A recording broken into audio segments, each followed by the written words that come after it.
Hello everybody, welcome to Luminaire classes. मैं आप सभी का इस वीडियो में स्वागत करती हूं और आज हम कर रहे हैं आपके लिए idioms beginning with the alphabet T. और हमारी जो सीरीज है ए टू जेड, ये उसका एक पार्ट है। तो चलिए शुरुआत करते हैं। देखिए सबसे पहला यहाँ क्या है, to take a cat nap. Okay, cat nap, बिल्ली किस लिए जानी जाती है बताइए? बिल्ली मौसी किस लिए जानी जाती है? बिल्ली जानी जाती है पूरे दिन में छोटी छोटी बार ना वो करीब छोटी छोटी सी नींद लेती है। थोड़ी देर सो जाएगी, जाग जाएगी, फिर थोड़ी देर एक्टिव, फिर सो जाएगी, फिर जाग जाएगी। तो इस तरह की जो छोटी छोटी नींद हम दिन में लेते हैं, they are known as cat nap. ये होता है quick and light sleep. Okay, क्या होता है ये? Quick and light sleep. बहुत से लोग लंच करने के बाद 15-20 मिनट के लिए सो गए, फिर वो उठते हैं तो उनको ऐसा लगता है कि री एनर्जाइज हो गए। वही सब है टेक अ कैट नैप। आगे देखो, टेक अ चांस। ठीक है, टू टेक अ चांस, ये कहां से आया? ये आया गैम्बलिंग से, ये आया जुए से। ठीक है, उसमें क्या होता है? उसमें यही कहते हैं ना, चल एक बार और अपना लक ट्राई कर लेता हूं। यही तो होता है। आपको नहीं पता कि जो रिजल्ट आएगा वो पॉजिटिव होगा, नेगेटिव होगा, आपके फेवर में होगा, आपके अगेंस्ट होगा। तो जब आप बिना परिणाम जाने कोई रिस्क लेते हैं, क्या कहते हैं हम? कि चल एक बार करके देखते हैं क्या होता है। That is to take a chance, to accept the possibility of failure, जोखिम लेना। ओके, हमारी कंट्री से बहुत सारे ये जो स्टूडेंट्स हैं जो गलत तरीके से अब्रॉड जाने की कोशिश करते हैं, वो सारे क्या कर रहे हैं? They are taking a chance. यही तो होगा। अगला देखो, टू टेक अ हिंट। अब हिंट के पास आप ये लिख लीजिए clue, CLUE, clue. Take a hint, take a clue. क्या सब लोग अपनी बातें बहुत क्लियर और स्पष्ट कहते हैं? जी नहीं, कुछ लोग होते हैं जो इशारे करते हैं। इशारे करते हैं, उनका बिहेवियर, उनकी बॉडी लैंग्वेज हमें बताती है कि ये बंदा क्या चाह रहा है।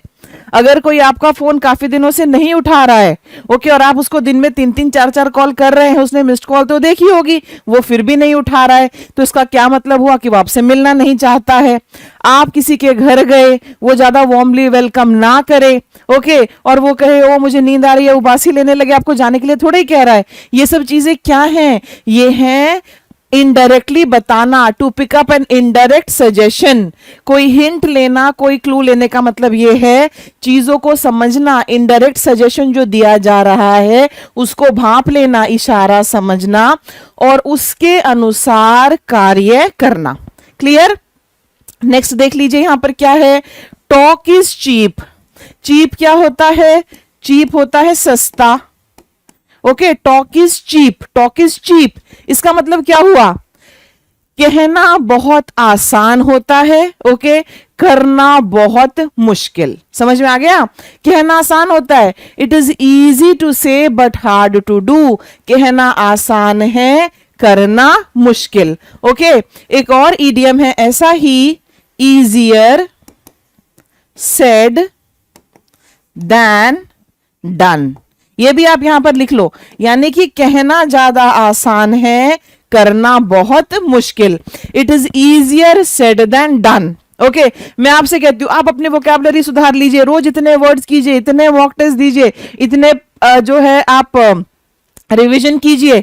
आप अपने मन में क्या सोचेंगे? मैम के लिए कहना कितना आसान है, हमें करना है हमारे लिए कितना मुश्किल है। So you will tell me ma'am it is easier said than done। समझ में आ गया? To faced. नेक्स्ट हमारे सामने क्या है? नेक्स्ट हमारे सामने है टू फेस्ड। टू फेस्ड का मतलब क्या हुआ? यानी कि दो चेहरे हैं। दो चेहरे हैं जिसको हम हिंदी में कहते हैं दोगला। आपने देखा है ये सब? यस, ये होता है सोसाइटी में। ये होता है सोसाइटी में। इंसान का बिहेवियर चेंज होता है अकॉर्डिंगली। ओके, हम किसी भी इंसान के बारे में ये नहीं कह सकते या तो ये बहुत अच्छा है या बहुत बुरा है। No, as per situation. और दोगले लोग कौन होते हैं? दोगले लोग वो होते हैं जो वो होने का दिखावा करे जो वो वास्तविक रूप से नहीं है। Pretending to be nice while being dishonest, दोहरा चरित्र। नेक्स्ट देखो, नेक्स्ट है टेक इनटू अकाउंट। यहां पर अकाउंट के बगल में आप कंसिडरेशन भी लिखें। हमारे सारे नोट्स आपके पास हो, वहीं पर आप लिखते जाइए। What is the meaning of to take into account, to take into consideration? इसका क्या मतलब होता है? अभी मैं ये बता रही हूं। इसका मतलब ये होता है कि किसी चीज को ध्यान में रखते हुए, ओके, ध्यान में रखते हुए अभी समझाती हूं, ठीक है। मान लीजिए कि मुझे किसी को जॉब पे रखना है, तो क्या मैं इस चीज पर ध्यान रखूंगी कि उसका पास्ट एक्सपीरियंस कितना है, उसने कहाँ काम किया, वहां कैसा काम किया? बिल्कुल। कोई भी फैसला करने से पहले आप जिन चीजों को कंसिडर करते हैं, you are taking them into account to consider while making a decision. पुराने टाइम में जब शादियां होती थी, तो क्या जिस लड़के से आप शादी कर रहे हैं अपनी बेटी की, उसके फादर का काम भी देखा जाता था? देखा जाता था, बिल्कुल। The wealth of the family was taken in to consideration, the father's profession was taken in to consideration. Okay, to take in to account, to take in to consideration, इसका मतलब है कि उस चीज को ध्यान में रखते हुए। Is it clear? Clear? Okay, आगे। Take one at one's word. Okay, ये पुराने टाइम से आया, ये पुराने टाइम से आया। और पुराने टाइम में क्या होता था, जरा मुझे बताइए। ओके, क्या हर चीज का एक कॉन्ट्रैक्ट बनता था? जी नहीं, लोगों की जुबान भी तो होती थी, लोगों की जुबान होती थी और उस जुबान की वैल्यू होती थी। अगर उसने ये कह दिया तो वो ऐसा ही करेगा, राइट? तो take one at one's word, जिसने जो कहा उसी पर, उस पर भरोसा कर लेना। ओके, ये वो है, believe someone's statement without doubt, that is to take one at one's word. जैसा कोई कहता है उस पर वैसा ही विश्वास कर लेना। ठीक है जी, आगे चले। वो कपल्स जो घर से भाग जाते हैं, कपल्स नहीं, 19-20 साल की उम्र में वो जो लड़के लड़की होते हैं घर से भाग जाते हैं। लड़का क्या कहेगा? तुझे रानी बना के रखूंगा, हम चले जाएंगे यहां से, हम बहुत खुश रहेंगे। और वो लड़की भोली भाली, she will take him at his word. और उसके बाद क्या होगा? उसके बाद चीजें पलट जाएंगी, पता चलेगा the boy was two faced. ये होता है, यस। जैसा किसने कहा उस पर विश्वास कर लेना, that is to take one at one's word.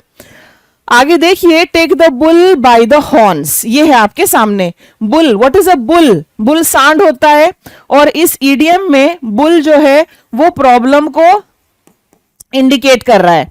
और जो हॉर्न्स है, ओके, ये भी मैं भी आपको बताती हूं ये कैसे है। बुल जो है, सांड जो है आपकी तरफ भागा आ रहा है, और आप क्या करते हैं? उसके सींग पकड़ के, उसके हॉर्न्स पकड़ के उसको रोक लेते हैं। ओके, यानी कि प्रॉब्लम का सामने से डट के मुकाबला करना। आप उसको एक डायरेक्ट वे में टैकल करने की कोशिश कर रहे हैं, to face a problem directly, मुसीबत का डटकर सामना करना, to take the bull by the horns. समझ में आ गया? अगला, टेक अ स्टैंड। ये है आपके सामने, टू टेक अ स्टैंड। ये क्या होता है? To take a stand for something या to take a stand for someone. इसका मतलब ये होता है कि किसी को सपोर्ट करना या फिर अपनी बात पर अड़ जाना, to assert a firm position on an issue. समझ में आया? जब बांग्लादेश और पाकिस्तान अलग अलग हुए, what did India do? India took a stand for Bangladesh. Correct? Okay, to take a stand. Parents take a stand for their children. She decided to take a stand for herself. Okay? देखिए next क्या है हमारे सामने, to take center stage. Stage के ऊपर जो सबसे central position होती है, वहां पर कौन खड़ा होता है? वहां पर मेन एक्टर खड़ा होता है, क्योंकि हम चाहते हैं कि सबका ध्यान जो है मेन एक्टर पर हो। जो सेंटर ऑफ द स्टेज पर होगा वो मेन एक्टर, तो और सबका ध्यान उस पर है, so he becomes the main focus. जब कोई व्यक्ति मेन फोकस हो जाता है, हम ये कहते हैं he took the centre stage, या फिर हम ये भी कह देते हैं he was in the limelight. चर्चाओं में होना, in the limelight. Is it clear to you? Okay, चलिए अब यहां से हम चलते हैं आगे। सामने क्या है? To take credit for something. Okay, credit क्या होता है? क्रेडिट होता है श्रेय। What is credit? क्रेडिट होता है श्रेय। और ये जो क्रेडिट है, इसके पहले आप दो वर्ब्स यूज कर सकते हैं, to take credit for something, और दूसरा है to give credit for something. श्रेय देना और श्रेय लेना। ठीक है? जब आप you are taking credit for something, you are wrongly claiming someone's work as your own.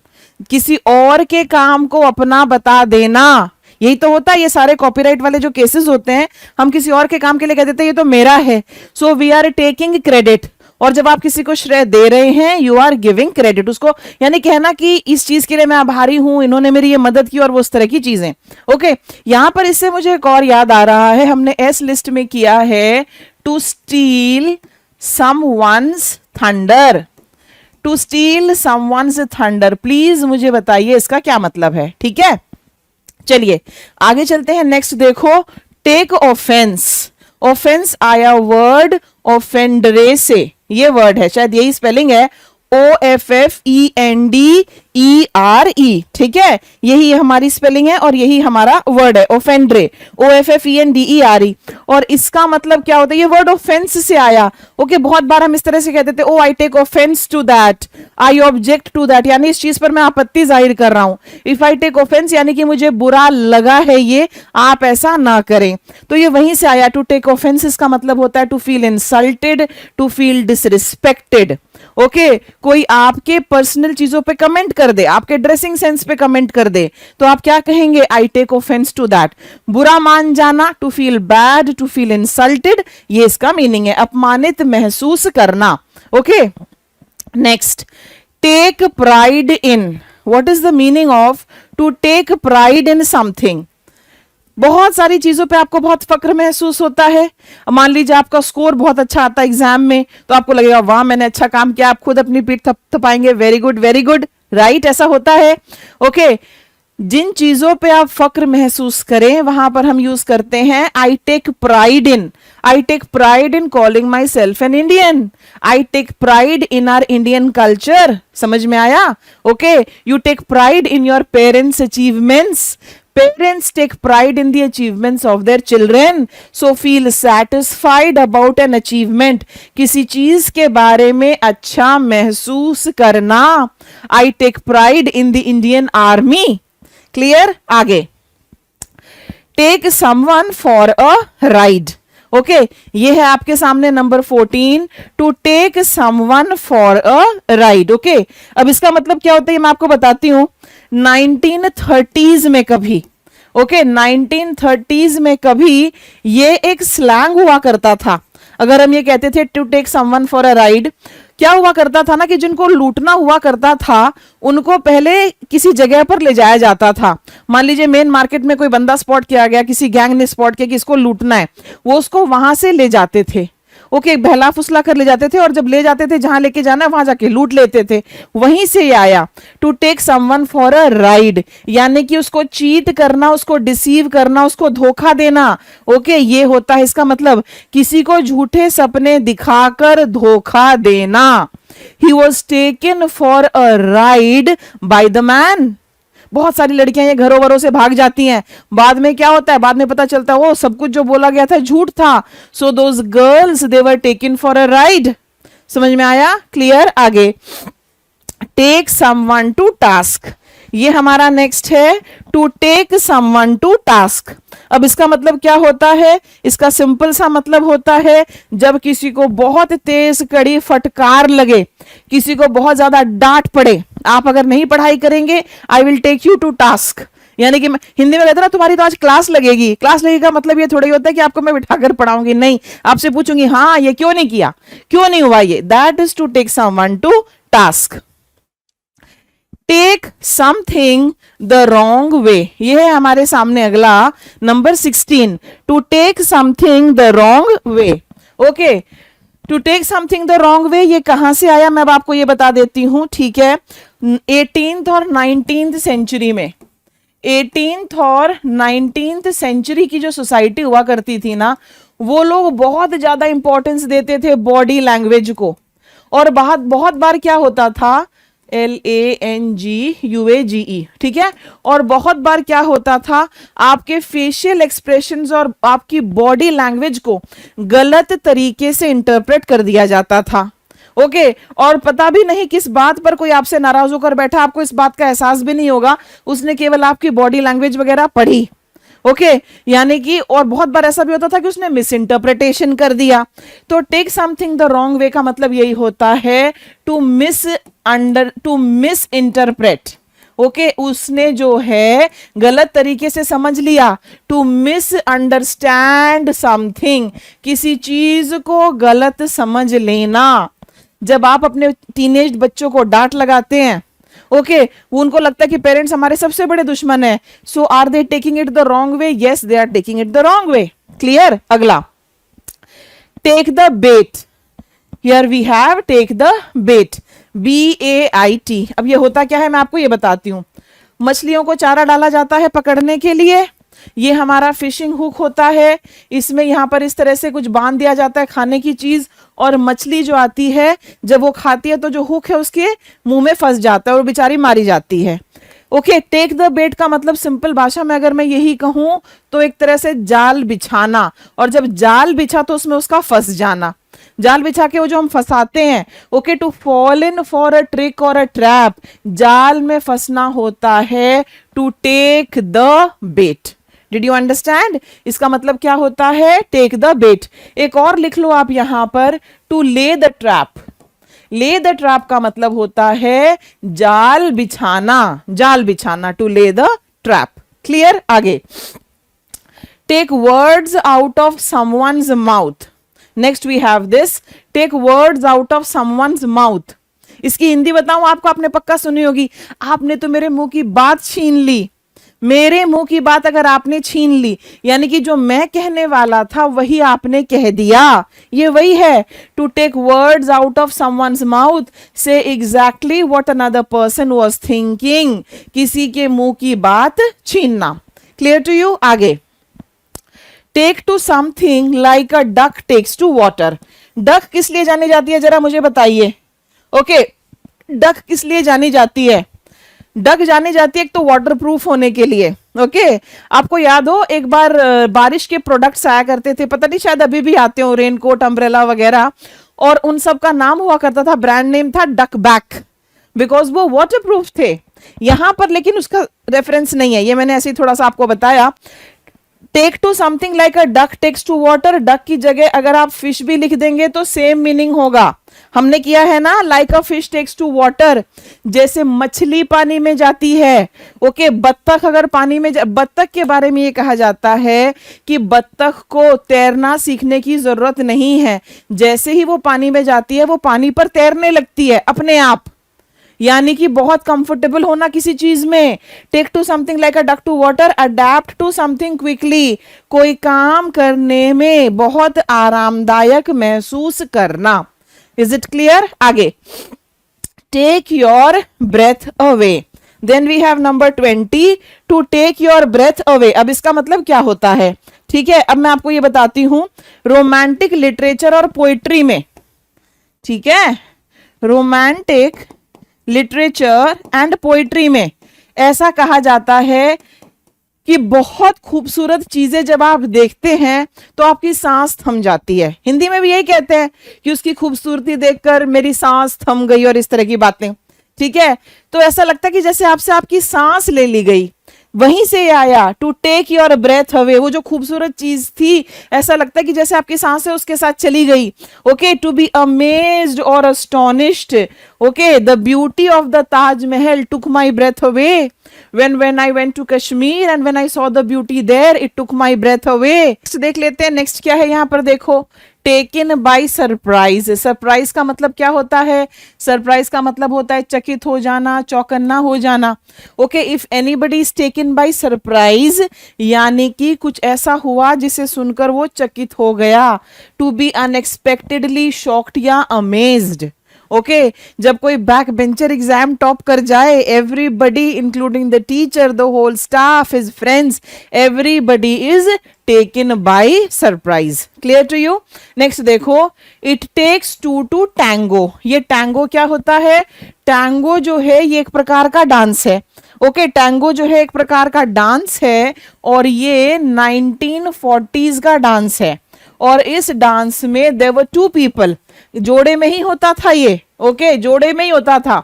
Okay, अगर हम कहें कि एक व्यक्ति ने टैंगो किया, ये तो पॉसिबल नहीं है, केवल दो ही इसको कर सकते थे, राइट। तो बहुत बार क्या होता है ना, जब हम किसी के सर पर किसी चीज की, जैसे फॉर एग्जांपल मैं कहूं उसने मुझसे झगड़ा किया, उसने मुझसे झगड़ा किया, तो सामने वाला ये कहे कि झगड़ा एक व्यक्ति नहीं करता, हमेशा दो होते हैं, जिसको हम हिंदी में कहते हैं ना एक हाथ से ताली नहीं बजती है, वहां पर भी यूज हो जाता है, it takes two to tango.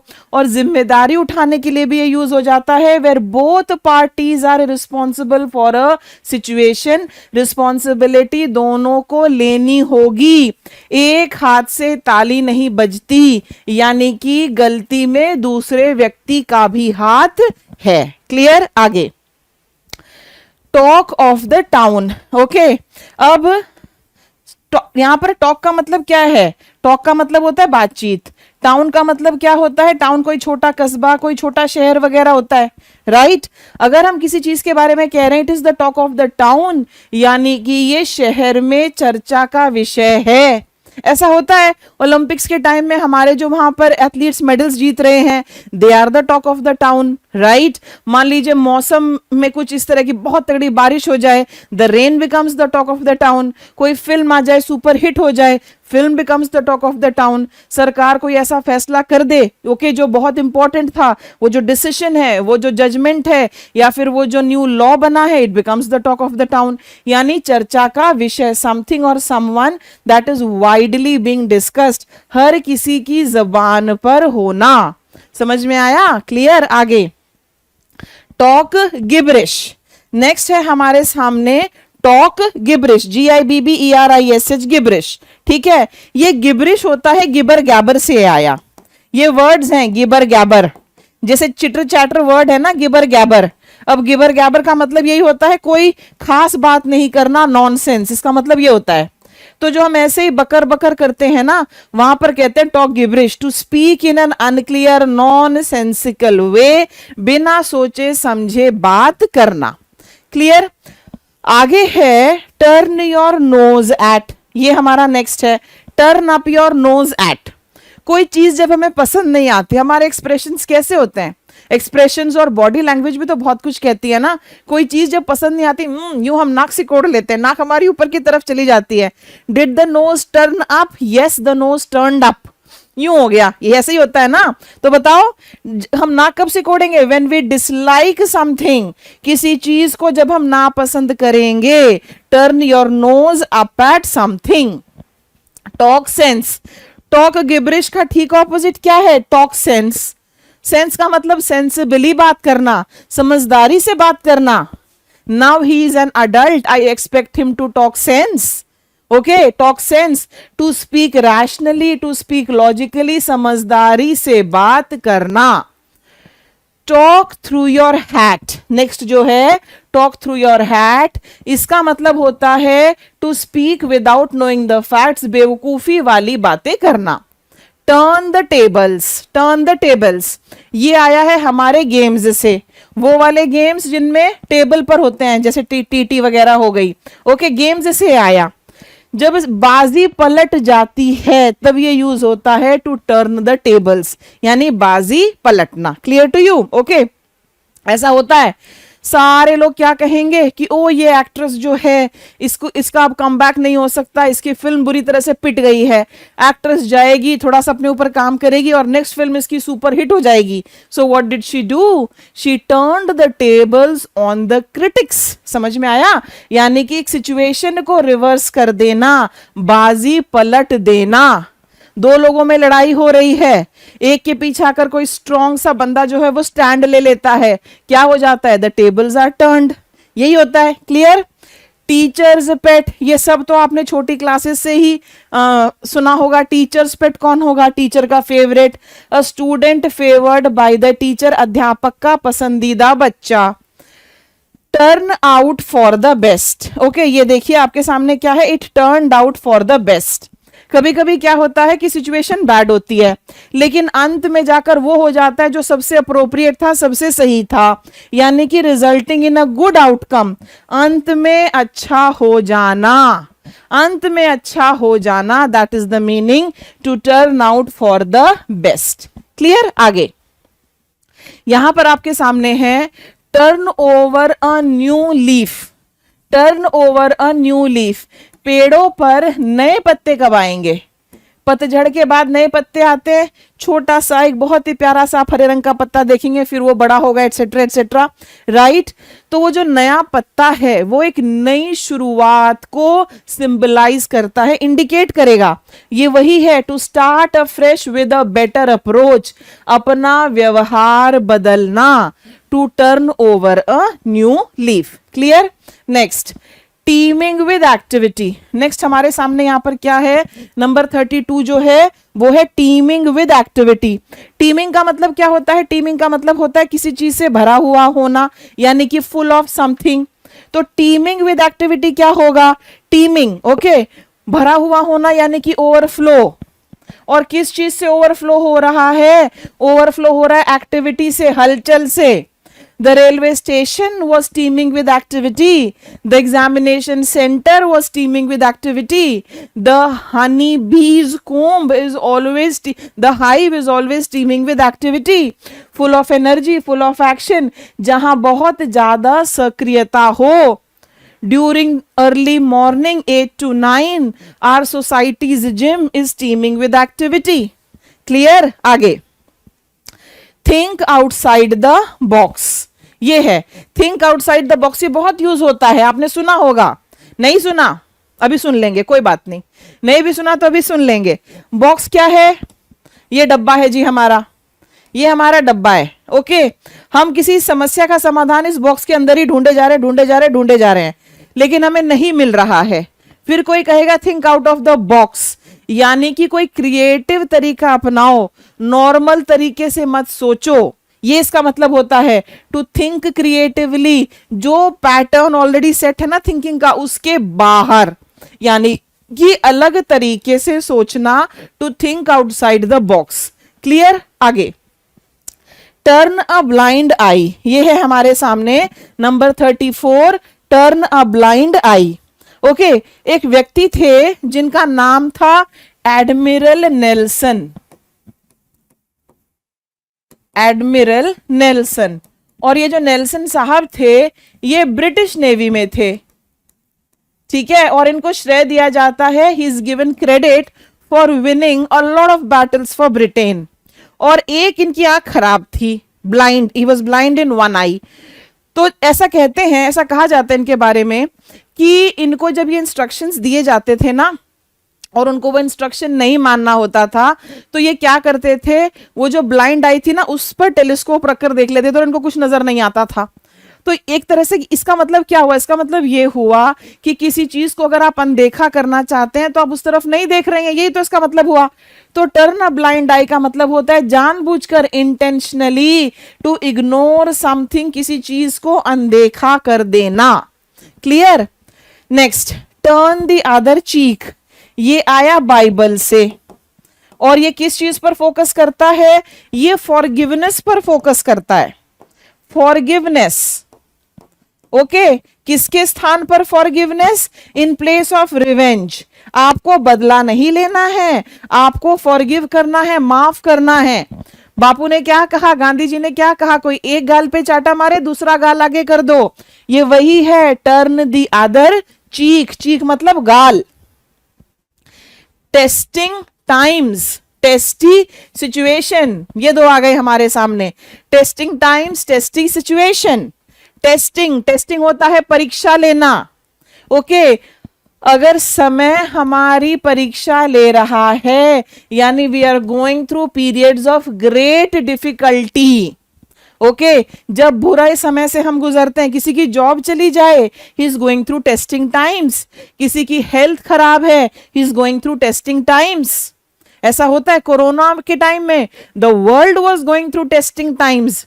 यही था, पीरियड्स ऑफ ग्रेट डिफिकल्टी, मुश्किल वक्त, मुश्किल समय, ओके। लेकिन याद रखो, मुश्किल से मुश्किल समय, टाइम शैल पास। बिल्कुल, ये बिल्कुल सही है, फिलॉसफी बना लो इसकी लाइफ की। टेस्टी सिचुएशन कैसी होगी? एक ऐसी सिचुएशन, अब देखो बुरा समय है, बुरा समय है तो क्या तुम बहुत काम, कंपोज, समझदार होगे? नहीं, इमोशनली भी वीक होगे, मेंटली भी डिस्टर्ब होगे, छोटी छोटी बातों पर आपको रोना आएगा कि ये क्या कर रहा है भगवान मेरे साथ। ऐसा होगा ना। तो टेस्टी सिचुएशन होती है इमोशनली चार्ज सर्कमस्टांसेस, भावुक क्षण। ओके ऐसा होता है कि आप अपने टेस्टिंग टाइम्स में कुछ या एक टेस्टी सिचुएशन में किसी को ऐसी बात बता दे जो आप नॉर्मल सिचुएशन में नहीं बताते। हम ऐसे कहते ना, oh I told him in my weak moment, जब मैं कमजोर था। थैंक योर लकी स्टार्स, ये है अब आपके सामने, thank your lucky stars. Stars को किससे एसोसिएट किया गया है? हमारी डेस्टिनी से, हमारी किस्मत से। स्टार्स को एसोसिएट किया गया हमारी किस्मत से। Am I right? हम ऐसे कहते हैं ना कि ऊपर जो सितारे हैं वो बता रहे हैं कि हमारे भाग्य में क्या होगा, हमारी किस्मत में क्या होगा। और जब कुछ अच्छा हो जाता है तो हम ऐसे कहते हैं कि आपके जो अच्छे, आपके अनुकूल जो सितारे थे उनका शुक्रिया अदा कीजिए। Thank your lucky stars, feel fortunate for something, to feel lucky for something. अपने आप को खुशकिस्मत समझना, किसी चीज के लिए आभारी होना।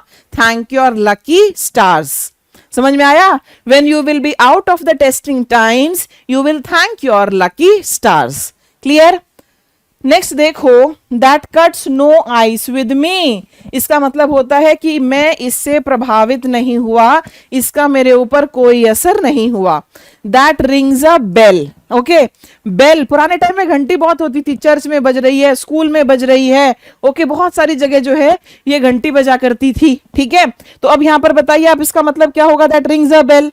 ओके आप भी तो घंटी सुनते हैं, पता नहीं आजकल अलार्म बेल होती है कि नहीं होती है? सुबह सुबह अलार्म क्लॉक वाली टंग टंग टंग टंग नहीं होती? Okay that rings a bell का मतलब होता है कोई ऐसी चीज जो आपको सुनी सुनी लगे। That sounds familiar, that rings a bell. देख लेते हैं क्या है यहाँ पर। The apple of my eye. Okay हमारी आंख का जो बिल्कुल सेंट्रल पोर्शन होता है ना, जो बहुत सेंसिटिव होता है और प्रोटेक्टेड होता है, उसको एप्पल कहा जाता था।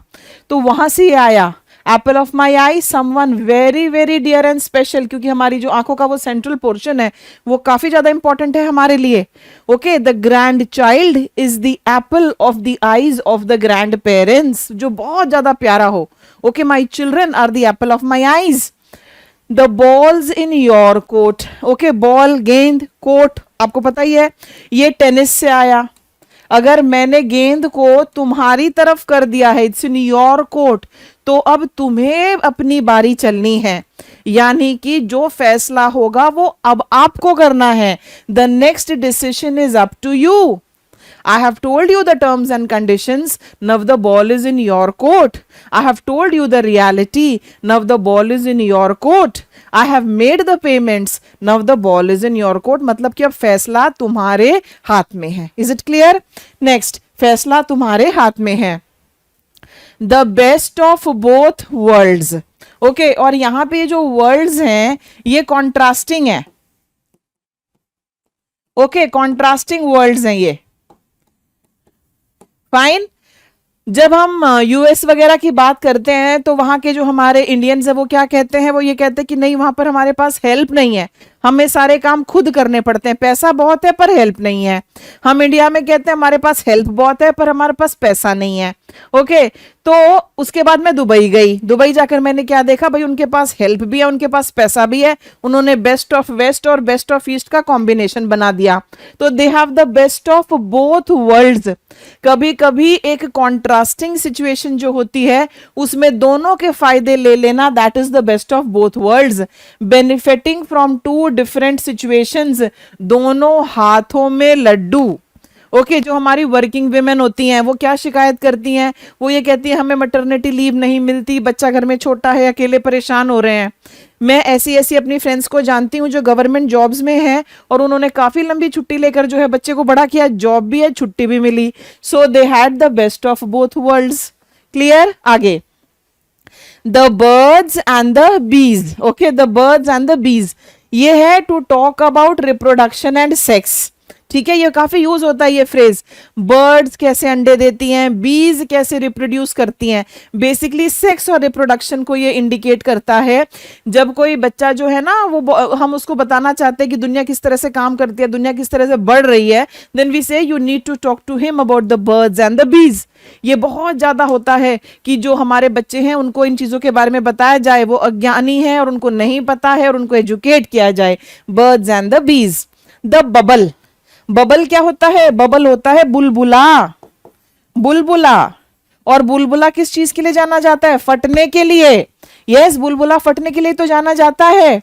कभी कभी क्या होता है, एक बुलबुला क्रिएट भी किया जाता है, खासकर प्रॉपर्टी वगैरह के मार्केट में, कि फलाना जगह जो है वहां की कीमतें आसमान छू रही हैं, दैट टचिंग द स्काई।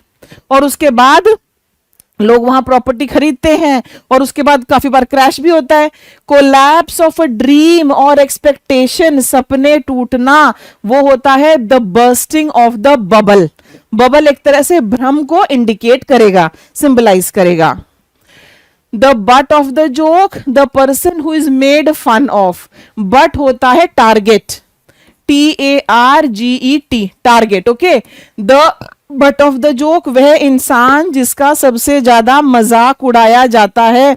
ऐसा होता है, हर ऑफिस में कोई व्यक्ति होता है, ओके, जिसका ये बट जो है ये पहले टारगेट बोर्ड के लिए यूज किया जाता था। टारगेट बोर्ड, ओके, ये टारगेट बोर्ड के लिए यूज किया जाता था और उस पर निशाना लगाया जाता था। तो यहां पर किस पर निशाना लगाया जा रहा है? जोक्स का निशाना किस पर लग रहा है? जिस व्यक्ति पर लग रहा है, the person being made of fun of, हंसी का पात्र। The coast is clear. Coast क्या है? कोस्ट हमारा तट है, समुद्र का तट। ओके, और ये आया स्मगलिंग से। स्मगलर्स वगैरह जो हैं, अगर उनको कोई ऐसी चीज तट पर उतारनी है जो वो स्मगल करके लेके आए, तो वो क्या करेंगे? वो वेट करेंगे वहां कोई ऑफिसर ना हो, सब चले जाएं, कोस्ट क्लियर हो जाए, तब वो आएंगे।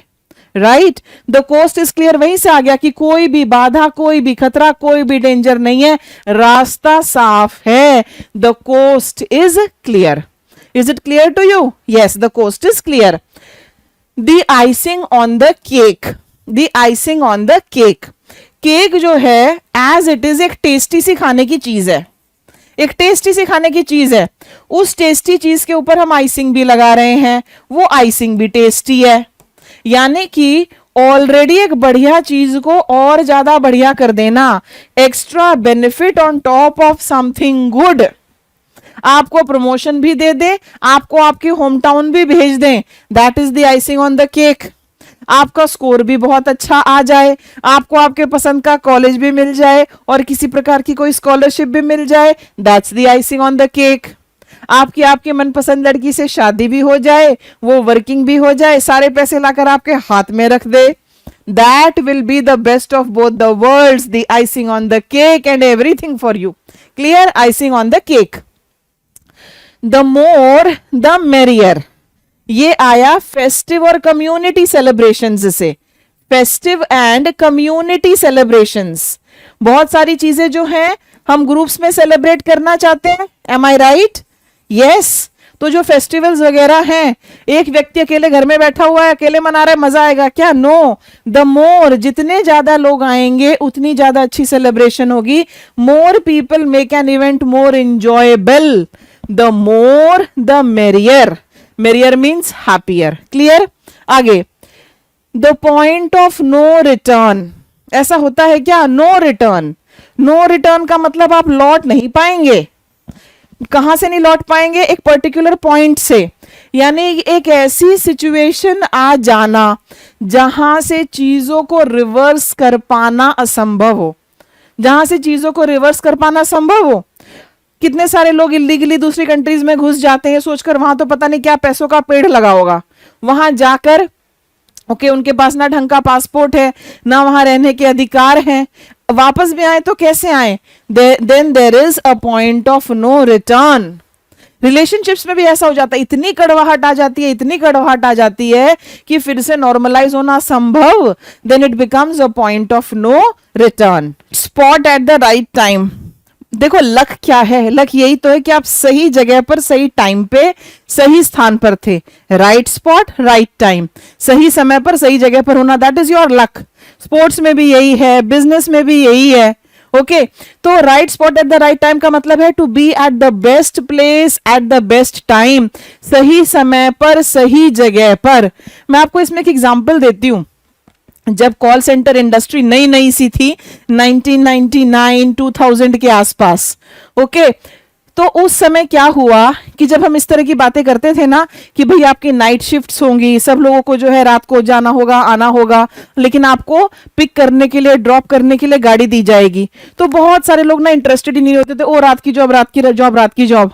And I had a friend, she joined at that time, उसने ज्वाइन किया। और उसके बाद क्या हुआ कि उन लोगों को ट्रेनिंग करने के लिए कुछ ऐसे लोग चाहिए थे कंपनी को जो यूएसए जा सके और वहां ट्रेनिंग ले सके, और उसके बाद वो इंडिया में उनको वापस बुलाते और आगे काम करवाते। So luckily my friend also had a passport. उस टाइम सबके पास पासपोर्ट भी नहीं होता था, एज स्टूडेंट्स तो बिल्कुल ही नहीं होता था। So she went and she did so well in the call centre industry. After that she rose फटाफट फटाफट। Okay, so was she at the right spot at the right time? Yes, right spot, right time, plus she took the right decisions. Okay, ये होता है। चलिए आगे।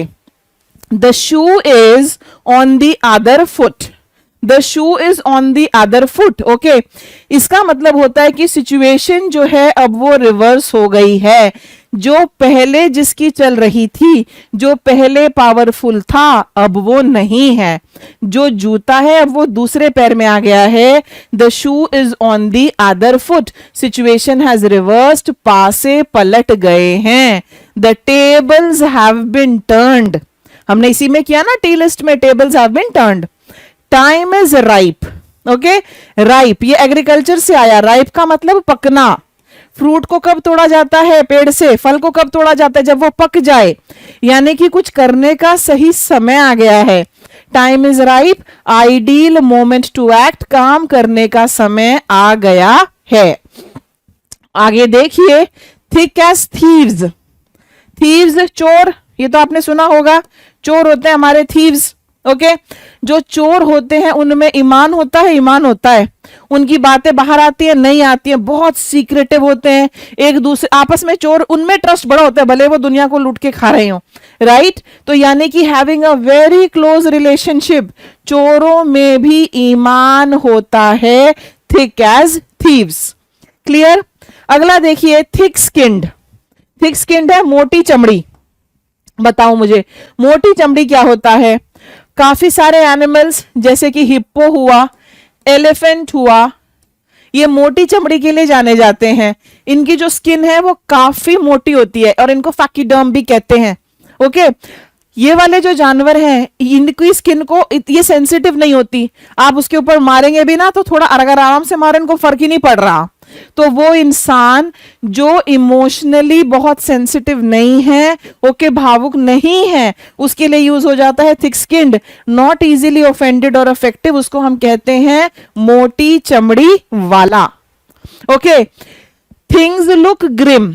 Grimm का मतलब sad, sad. ठीक है, things look grim, situation doesn't look promising, बहुत आशावादी स्थिति नहीं है। थिंग्स लुक ग्रिम यानी कि things look sad, things look sad, situation जो है वो उदासीन है। ओके, इंडिया और कोई और कंट्री खेल रहे हैं। इंडिया के जो है, मान लीजिए T20 का मैच है और केवल 82 का स्कोर है 18th ओवर तक, तो क्या इंडिया जीत जाएगी? आपको कि no ma'am, things look grim, things look sad. Okay, चीजों का उदासीन दिखना। फिर नेक्स्ट देखो यहां पर क्या है, नेक्स्ट है हमारा थर्ड डिग्री। ओके, नंबर 57 जो है वो है थर्ड डिग्री। थर्ड डिग्री आया यूएस पुलिस स्लैंग से, यूएस पुलिस स्लैंग से, SLANG। ठीक है, ये यहां से आया और इसका मतलब क्या होता है? इसका मतलब होता है बहुत ही सख्ती से पूछताछ करना, इंटेंस क्वेश्चनिंग एंड इंटरोगेशन, सख्ती से पूछताछ करना। Third degree. Thirst for knowledge, very simple, thirst है प्यास। किस चीज की प्यास है? नॉलेज की प्यास है, ज्ञान की प्यास है, ज्ञान की भूख, strong desire to learn. You must have a thirst for knowledge. समझ में आया? Thirst for knowledge. अगला देखिए आपके सामने, through thick and thin. Next है हमारे सामने number 59, through thick and thin. Okay, अब ये थिक एंड थिन क्या इंडिकेट करता है? ओके, ये जो है ये इंडिकेट करता है हर प्रकार की स्थिति। Okay, every situation. और उस एवरी सिचुएशन में कैसी सिचुएशंस आ गई, उस एवरी सिचुएशन में बैड भी आ गई प्लस उसमें गुड भी आ गई, ठीक है, उसमें गुड भी आ गई। तो थ्रू थिक एंड थिन का मतलब हुआ supporting through good and bad times, अच्छे और बुरे समय में समर्थन करना, ठीक है। यानी कि एक तरह से आप जो हैं, आप एक दूसरे के बहुत ही लॉयल कंपेनियन हैं, आपका जो बेस्ट फ्रेंड है, okay, he will be with you through thick and thin, समझ में आ गया, he will be with you through thick and thin. Next देखो, through cold water upon, throw cold water upon, ये आपके सामने है, ठीक है। अब यहां पर मैं आपको बताती हूं, ओके, जब कोई व्यक्ति सुबह उठ नहीं रहा होता, हम सब सबसे ज्यादा क्या कहते हैं, तुम्हारे ऊपर ठंडा पानी डाल देंगे, तुम्हारे ऊपर ठंडा पानी डाल देंगे।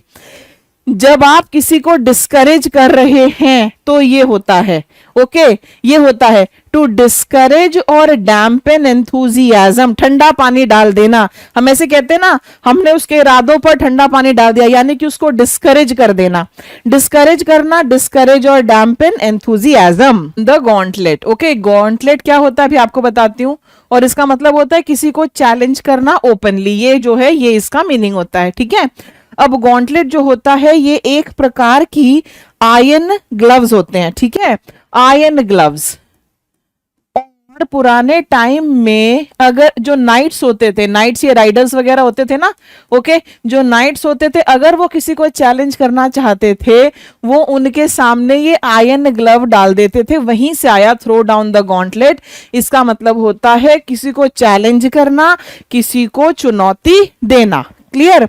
Next, throw caution to the winds, caution का मतलब क्या होता है, कॉशन का मतलब होता है अलर्टनेस, सतर्कता, ओके, एक तरह से ये शेक्सपियर के प्ले से आया है, शेक्सपियर के प्ले से भी आपके बहुत सारे आए हैं, ठीक है, शेक्सपियरियन प्ले से ये आया है। और throw caution to the winds का मतलब होता है कि लापरवाही बरतना, to stop being careful. He threw caution to the winds and he proposed the girl in public in front of the whole college, यानी कि सतर्कता जो थी, अलर्टनेस जो था, उसको खत्म करना, throw it to the winds.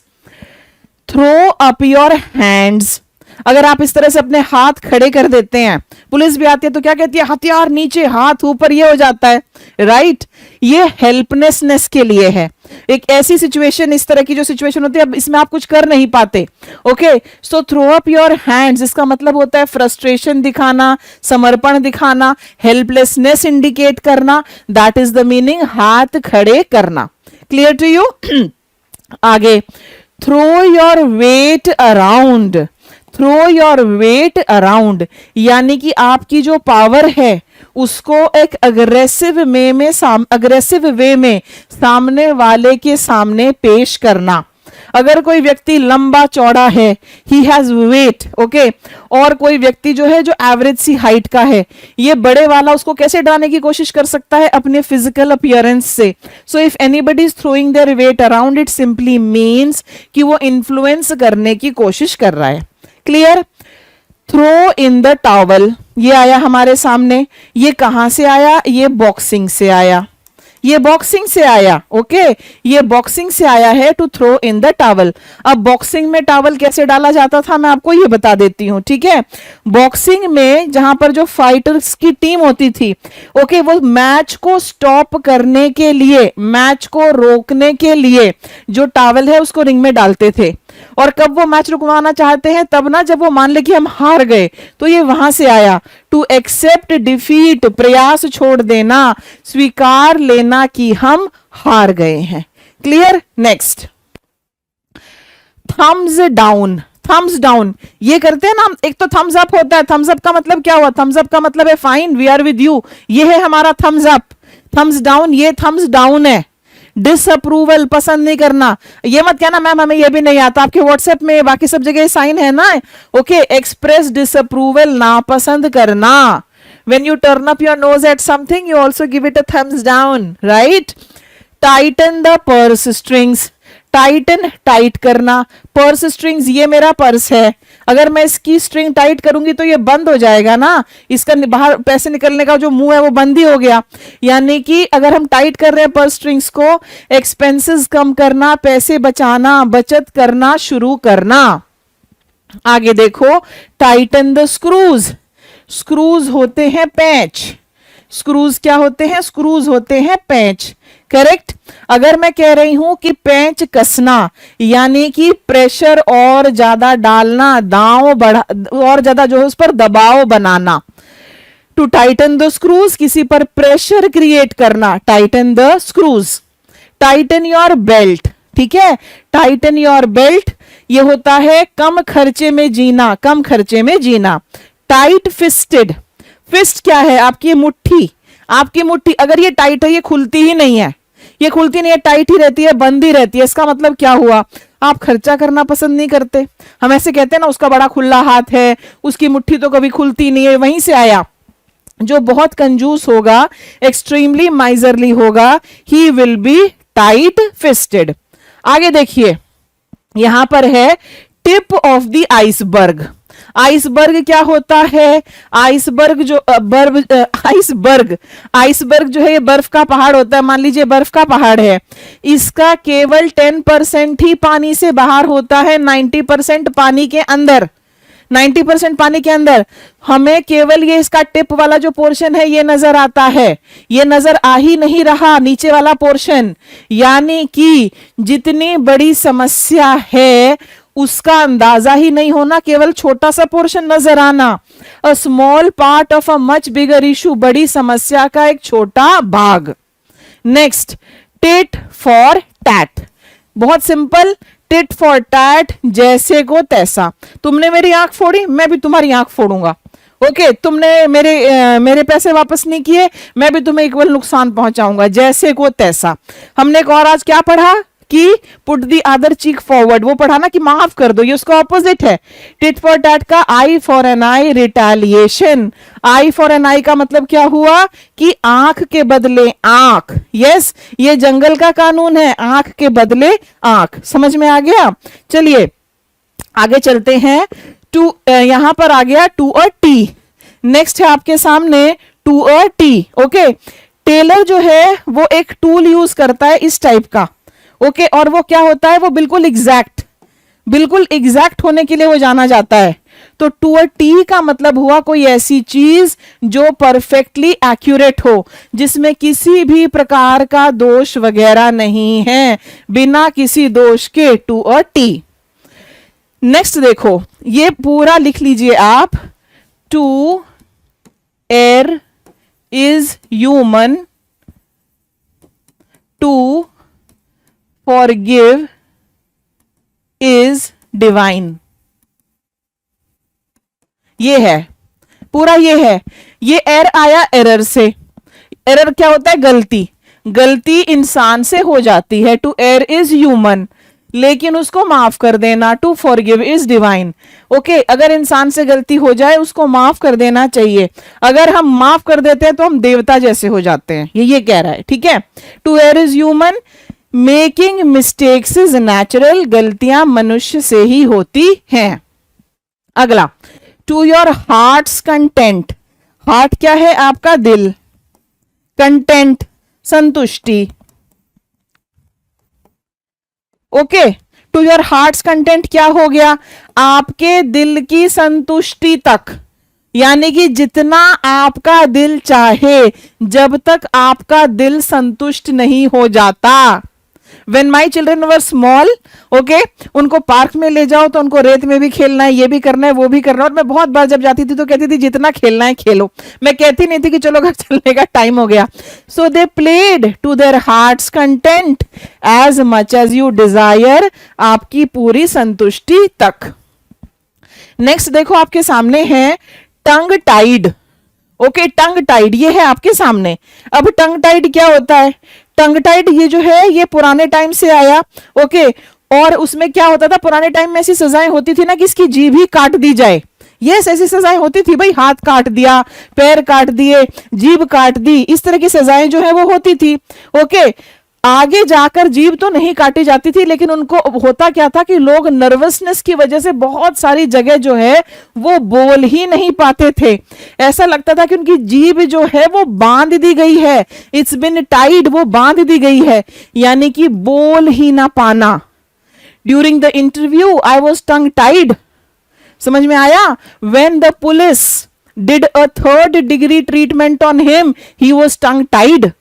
Clear? Next, tooth and nail, ये है आपके सामने tooth and nail.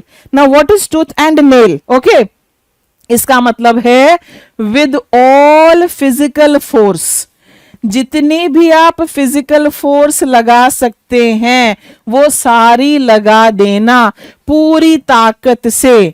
The Indian army fought tooth and nail during the battle. Clear? Next, too many irons in the fire. Okay, एक और लिख लीजिए, too many cooks spoil the broth, ये भी लिख लो। ओके, अब ये है too many irons in the fire, ये है आपके सामने। ओके, ये ब्लैकस्मिथ से आया। ब्लैकस्मिथ कौन होता है? आपका लुहार होता है, वहां से आया। लुहार किस लिए जाना जाता है? ये लोहे की चीज बनाने के लिए जाना जाता है आपका लुहार, ठीक है ना? अगर जो है if they had too many things in the fire, उसमें कुछ चीजें जो हैं वो बर्बाद भी हो सकती हैं। ये कुछ इस टाइप का इसका वो था, too many things at one time, एक समय में बहुत सारे काम होना। ये मेरे लिए भी होता है, I have too many irons in the fire. Okay, अगला, टॉपसी टर्वी। नेक्स्ट हमारे सामने है topsy turvy, completely upside down, chaotic, उल्टा पुल्टा होना। Okay, the function was well planned but due to the rain it became topsy turvy. Okay, उलट पुलट हो जाना, टॉपसी टर्वी। नेक्स्ट देखो, टोन बिटवीन टू इवल्स, ये है हमारे सामने टोन बिटवीन टू इवल्स, ठीक है? अब ये जो है टोन बिटवीन टू इवल्स का मतलब देखो, दो बुराइयां हैं, देर आर टू इवल्स, और आप इन दोनों के बीच में आपको चुनना है। इसका मतलब है to be stuck between two bad choices, एक तरफ कुआं एक तरफ खाई, एक तरफ कुआं एक तरफ खाई, दो बड़ी मुसीबतों के बीच में फंसे होना। क्लियर? आगे चलते हैं। ओके माय डियर, टी से जितने इडियम्स मुझे आपके साथ करने थे वो मैंने आपको करा दिए हैं। जो प्रैक्टिस एक्सरसाइज है वो आप खुद करेंगे, और 2-3 क्वेश्चंस है मैं यहां पर कर रही हूं। बाकी के जितने भी क्वेश्चंस आपके प्रैक्टिस एक्सरसाइज में दिए गए हैं वो खुद करो, और उसके बाद जो है लास्ट में जो मिक्स्ड क्वेश्चंस हैं आप वो करेंगे, जिसमें सारे के सारे A to Z जितने भी हमने इडियम्स किए उससे रिलेटेड एक्सरसाइज है, और उसके बाद आप चलेंगे मॉक टेस्ट पर, ठीक है? Which idiom means to accept defeat and to stop trying? Throw up your hands, take a stand, throw in the towel, या फिर turn the other cheek. Okay, अब इसमें थ्रो अप योर हैंड्स और throw in the towel, हम यहां पर क्या कह रहे हैं? To accept defeat and stop trying, throw in the towel. Yes, C is the answer, answer यहां पर सी है। नेक्स्ट चलिए, replace the highlighted phrase with the correct idiom. He accepted the job even though he wasn't sure just to see what would happen. Okay, even though he wasn't sure, यहां पर होगा टुक a chance, risk ले लेना, C is the right answer. Take a cat snap, सोना। Throw up his hands, एक तरह से helpless situation, समर्पण। टाइटन हिज बेल्ट, कंजूसी में जीना। You really threw cold water on my idea. This sentence most likely means you encouraged my idea, you ignored my idea, you discouraged me, you made fun of my idea. Throw cold water upon, ये है हमारा C. C is the right answer. That's all my dear students. इसी के साथ ये session जो है आज का खत्म होता है। वीडियो आपको पसंद आई, लाइक जरूर करना, शेयर जरूर करना, और चैनल को सब्सक्राइब जरूर करें। All the best, thank you for watching, bye bye.